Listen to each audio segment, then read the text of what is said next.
নমস্কার বন্ধুরা, অঙ্কিতা গল্প স্টুডিওতে আপনাদের সবাইকে স্বাগত। হাজির হয়ে গেলাম সরজিৎ ঘোষের একটি হাসির গল্প নিয়ে। গল্পটির নাম তেল মালিশ। তো চলুন গল্পটা শুরু করা যাক। আর গল্প শুরু করার আগে আপনাদের সবার কাছে একটি অনুরোধ, আমার গল্প পাঠ ভালো লাগলে চ্যানেলটিকে সাবস্ক্রাইব করার অনুরোধ রইল। আর কমেন্টে জানাবেন কেমন লাগলো, সাথে একটি লাইক দিতে ভুলবেন না। আর ভালো লাগলে অবশ্যই শেয়ার করবেন কাছের আত্মীয় স্বজন বন্ধুবান্ধবের কাছে। তো চলুন শুরু করা যাক। ঝামেলা মানে ঝামেলা, এক ভদ্রলোক তবু বারবার বলছিলেন, ঠাকুমা ছেড়ে দিন না, যা আবার তা তো হয়েই গেছে। ঠাকুমা ছাড়বার পাত্র নয়, বলল, আমি কি এত সহজে ছেড়ে দেবো? আসলে ঘটনাটা আজকের। সিনিয়র সিটিজেনের সিটে বসে ঘুমোচ্ছিলেন বয়স্ক ঠাকুমা। বয়স ৭৫ বা তার বেশি হবে। আমি সবেমাত্র পাঁপড়ের প্যাকেটটা খুলে কড়মড় করে চিবোতে শুরু করেছি। দেউলটি স্টেশন থেকে উঠেছে এক হকার, ব্যথার উপশমকারী তেল নিয়ে। কানে এলো, যে কোনো ব্যথায় উপশম পাবেন। গাঁটে গাঁটে ব্যথা, হাঁটুতে ব্যথা, কোমরে ব্যথা, সবেতে এই মালিশ তেল ব্যবহার করুন। দাম মাত্র ৫০ টাকা।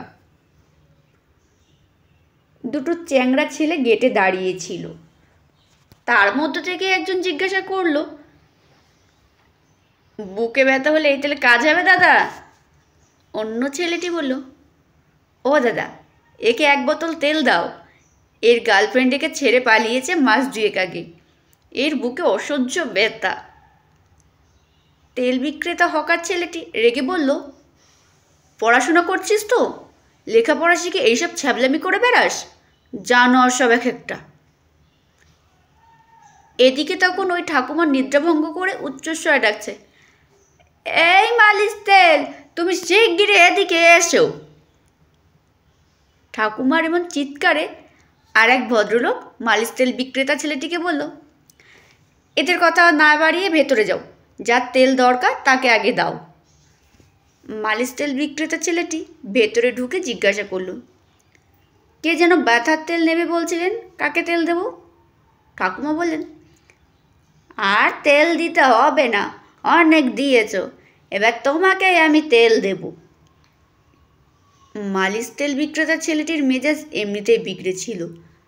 ঠাকুমার এমন কথা শুনে বলল, আমাকে তেল দেবেন মানে?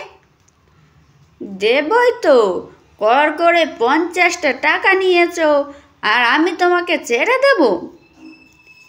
এমন কথা শুনে আকাশ থেকে পড়ল তেল বিক্রেতা। আমি ৫০ টাকা নিয়েছি? হ্যাঁ নিয়েছ, আমাকে ঠকিয়ে নিয়েছ। জিজ্ঞেস করেছিলুম, বাতের বেদনা কমবে? বললে কাজ না হলে পয়সা ফেরত।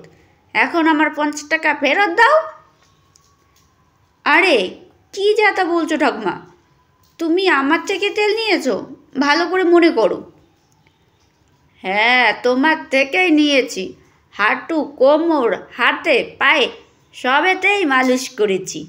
ব্যথা তো কমেইনি, বরং ব্যথা বেড়েছে আমার। মালিশ তেল বিক্রেতার সাথে ঠাকুমার তখন তুমুল ঝগড়া চলছে। ঠাকুমার এই বয়সেও বেশ দাপট। তেল বিক্রেতা থামলেও ঠাকুমা তো থামতেই চায় না। ২-১ জন ইশারা করে তেল বিক্রেতা ছেলেটিকে, তুমি এখান থেকে পালাও, যতক্ষণ এখানে থাকবে ততক্ষণই সব চলবে। দেখলাম ছেলেটি সেই কথা মতো চলে যেতে উদ্যত হলো। ঠাকুমা বলল, এই মুখ পোড়া, পালাচ্ছিস যে? ঠকিয়ে তেল বিক্রি করো তাই না?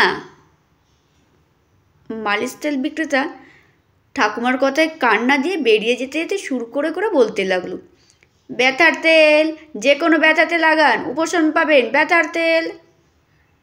ঠাকুমা চিৎকার করে বলছে, ঘোড়ার ডিম, ওটা ব্যথার তেল না, ব্যথায় ফেল। ঠাকুমার কথা শুনে তখন আশেপাশে সবাই হাসছে। এক উটকো ভদ্রলোক কিছু না বুঝে তখন এই তেল বিক্রেতা ছেলেটিকে জিজ্ঞাসা করল, উনি তোমার ওপর এত ক্ষেপে আছেন কেন? ছেলেটি বলল, আর বলবেন না, ব্যথার তেল কিনে ঠাকুমার কাজ হয়নি, আর আমাকে গাল দিচ্ছে, বলে তুমি আমার থেকে 50 টাকা ঠকিয়ে নিয়েছো। ওই অনামক উটকো ভদ্রলোক কিছু না বুঝেই বললেন, তুমি ঠকিয়েছ তা তোমাকে বলবে না? 50 টাকা তো আর কম নয়, তাই না? মানুষের টাকা তো দাম আছে। ব্যথার তেল বিক্রেতা ছেলেটি গেল এবার বেজায় চোটে, বলল, আজব লোক তো আপনি, না জেনে না বুঝে আপনি আমাকে বলছেন আমি ওনাকে ঠকিয়েছি। আগে সত্যিটা জানুন, তারপর বলবেন। আমি সবে আজ থেকে ব্যথার তেল বিক্রি করতে ট্রেনে উঠেছি, আর আমি নাকি ওনাকে ঠকিয়েছি? যত সব জানতা গামছাওয়ালা।